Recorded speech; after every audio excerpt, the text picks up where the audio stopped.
안녕하세요. 철학에 관심이 많은 여러분을 환영합니다. 오늘은 중국 고대 철학의 중요한 사상가 중 한 명, 묵자에 대해 깊이 있게 살펴보려고 합니다.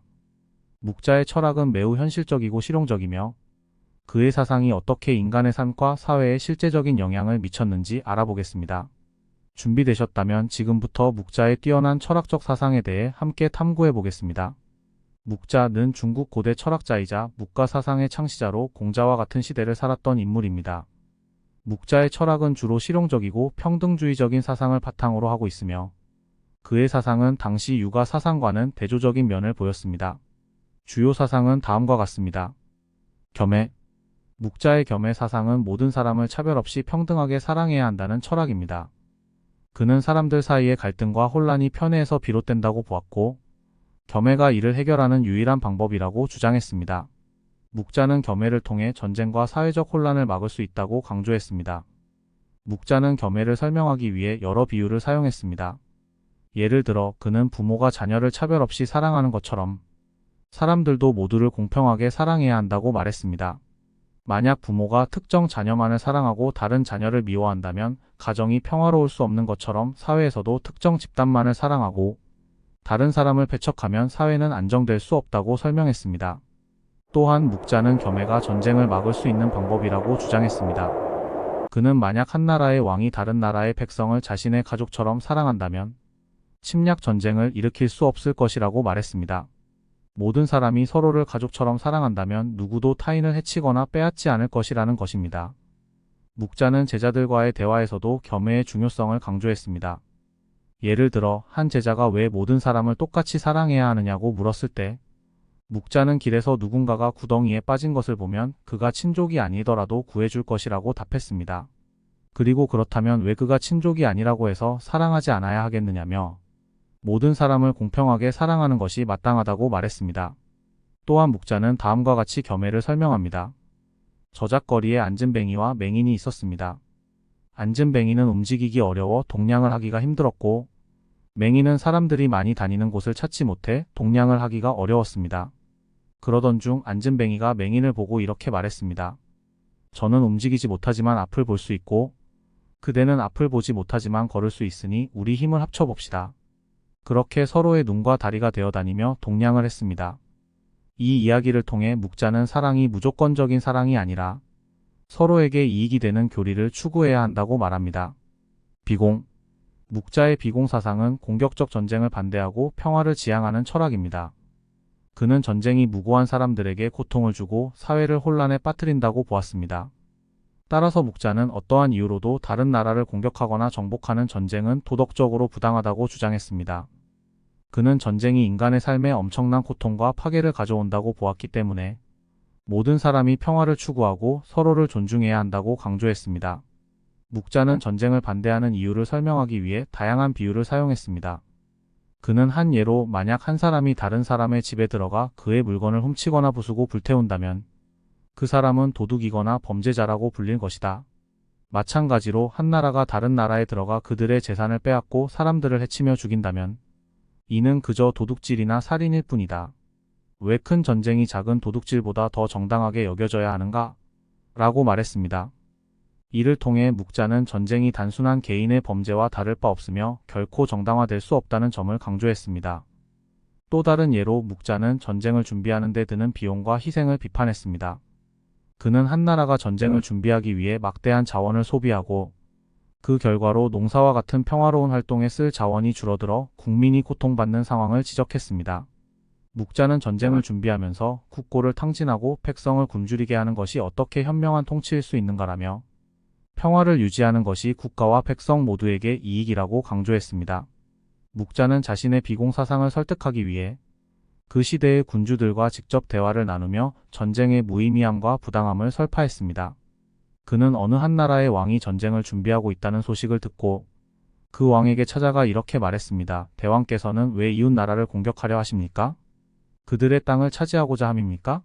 그렇다면 차라리 그들과 평화롭게 교역하여 서로의 부족함을 채우는 것이 더 좋지 않겠습니까? 전쟁은 양국 모두에게 손해만을 가져오고 고통과 파괴만을 남깁니다.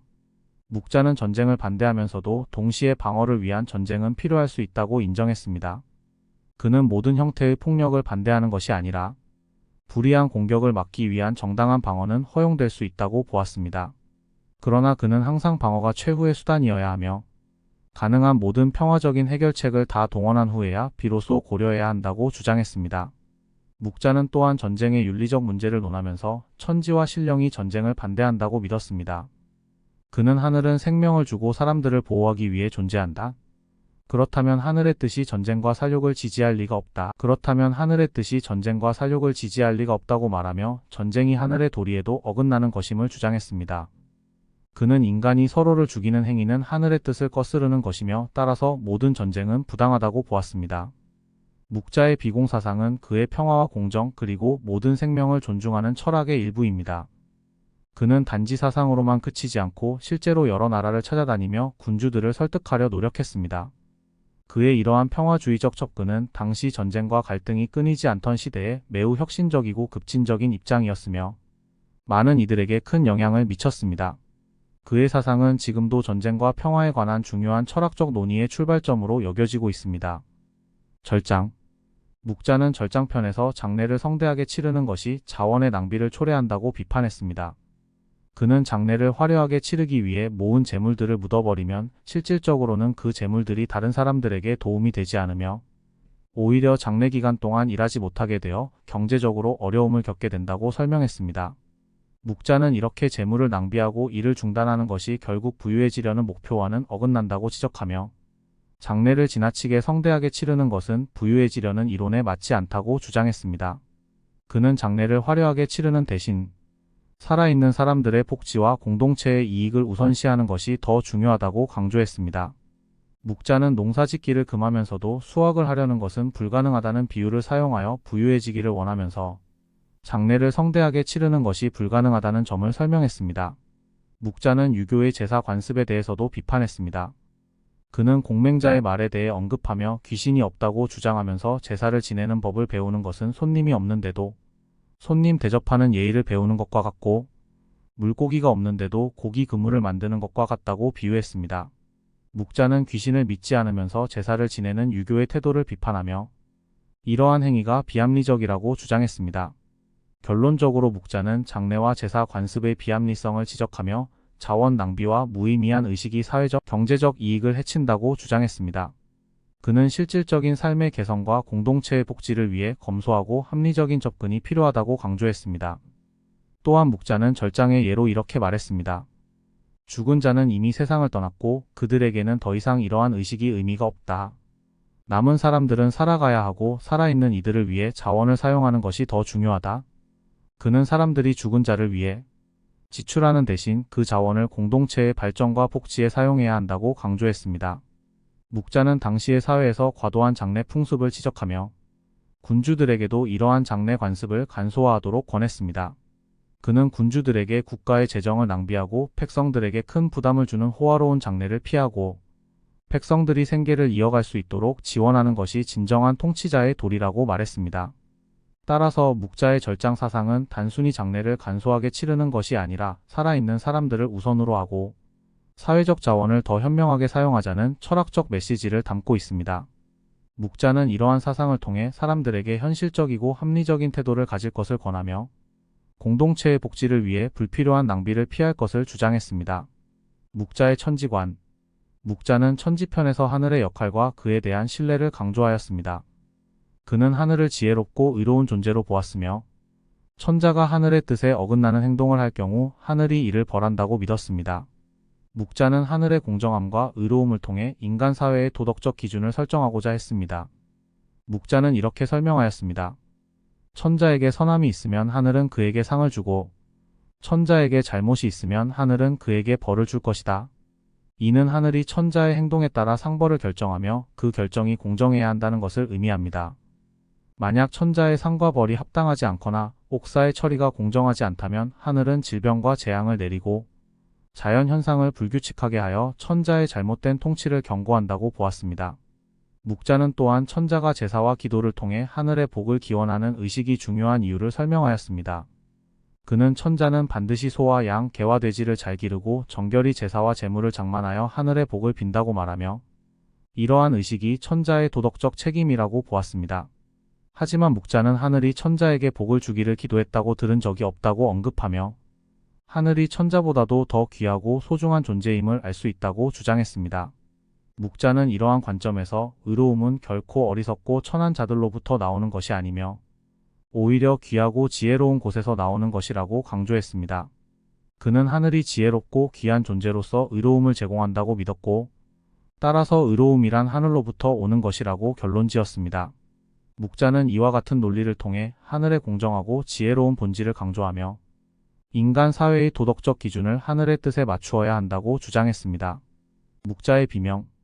묵자의 비명편은 운명에 대한 비판과 그에 대한 묵자의 입장을 다루고 있습니다. 묵자는 운명론을 강하게 반대하며 그것이 개인과 사회에 미치는 부정적인 영향을 지적했습니다. 묵자는 운명론자들이 주장하는 바를 비판했습니다.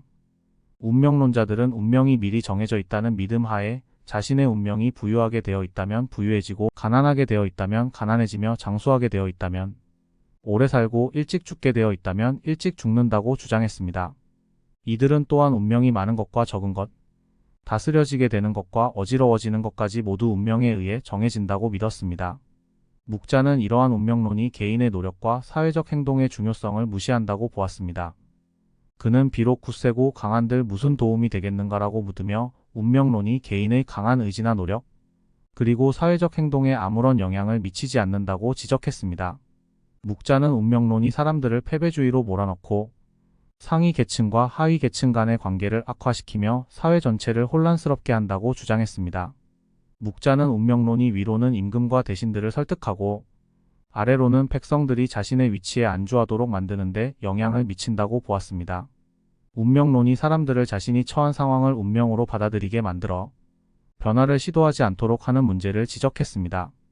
이는 결국 사회의 발전과 개혁을 저해하며 불합리한 사회 구조를 고착시키는 결과를 초래한다고 설명했습니다. 묵자는 운명론자들을 어질지 못한 자들로 간주했습니다. 그 이유는 운명론이 현실적이고 이성적인 판단을 가로막고 개인의 능력과 사회적 변화 가능성을 무시하기 때문입니다. 그는 운명론자들의 주장을 분별하여 비판적으로 검토할 필요가 있다고 강조했습니다. 묵자는 하늘을 믿지만 운명은 믿지 않았습니다. 그는 하늘의 존재와 하늘이 인간 사회에 미치는 긍정적인 영향을 인정했으나 운명론이 사회에 이로운 영향을 미치지 않는다고 보았습니다. 묵자는 하늘이 인간의 노력과 도덕적 행동에 의존하며 따라서 운명론을 신뢰하는 것은 사회와 개인의 발전에 도움이 되지 않는다고 주장했습니다. 그는 인간의 행동과 노력이 중요하며 운명에 맡기기보다는 현실적인 노력을 통해 문제를 해결하고 사회를 개선해야 한다고 믿었습니다. 묵자의 비명편은 운명론이 인간의 노력과 도덕적 선택의 중요성을 무시하고 사회적, 개인적 발전을 저해하는 점을 비판하며 하늘의 뜻에 맞추어 노력하고 행동하는 것이 중요하다고 강조합니다. 현실주의와 실용주의. 묵자의 철학은 유교 철학과는 몇 가지 중요한 차이점을 보입니다. 묵자의 사상은 매우 현실적이고 실용적인 접근을 중시하며 이를 통해 사회적 문제를 해결하려고 했습니다. 묵자의 철학은 구체적인 문제 해결을 목표로 합니다. 그는 도덕적 개념이 실제 생활과 사회적 문제 해결에 직접적으로 연결되어야 한다고 믿었습니다. 예를 들어 겸해 사상에서 묵자는 모든 사람에게 동일한 사랑을 베풀고 이를 통해 사회적 갈등을 줄이려 했습니다. 절용 사상에서는 장래를 간소화함으로써 자원을 절약하고 이러한 자원을 공동체의 복지에 사용하자는 실용적 접근을 제시했습니다. 유교 철학은 주로 개인의 도덕적 수양과 사회적 역할을 강조하며 상위 계층과 하위 계층의 역할을 명확히 구분합니다. 공자와 맹자는 인간의 도덕적 성향과 교육을 통해 사회적 조화를 이루려 했으며 제사와 같은 의식이 중요한 역할을 합니다. 이에 비해 묵자는 이러한 전통적인 유교의 의식 중심 접근을 비판하고 실제로 사회에 실질적인 도움을 줄 수 있는 행동과 정책을 강조했습니다.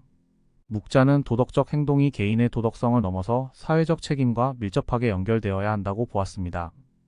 명기론에서 묵자는 개인의 명예와 이익을 추구하기보다는 공동체의 이익과 도덕적 가치를 우선시해야 한다고 주장했습니다. 이는 유교가 개인의 도덕적 수양과 상위 계층의 도덕적 역할을 강조하는 것과는 다른 접근입니다. 묵자는 하늘이 인간의 도덕적 행동에 따라 상벌을 결정한다고 보았지만 인간의 노력과 실천이 매우 중요하다고 강조했습니다.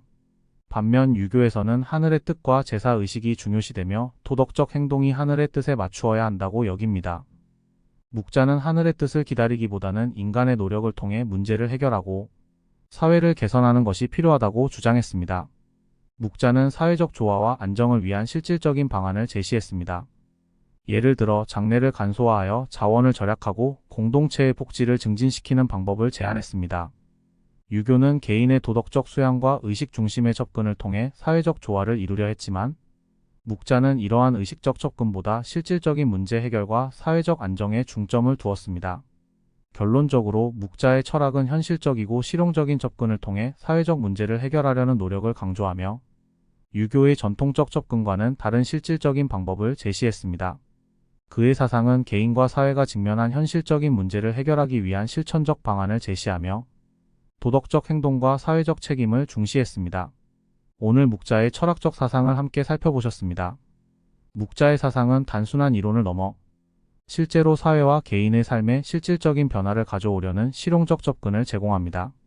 그의 철학이 오늘날에도 여전히 유효하고 중요한 이유는 우리의 삶에 직접적인 영향을 미치는 현실적인 해결책을 제시하기 때문입니다. 여러분이 묵자의 사상에 대해 더 깊이 이해하시길 바라며 이 영상이 유익하셨길 바랍니다. 다음 시간에도 더 흥미로운 주제로 찾아뵙겠습니다. 감사합니다.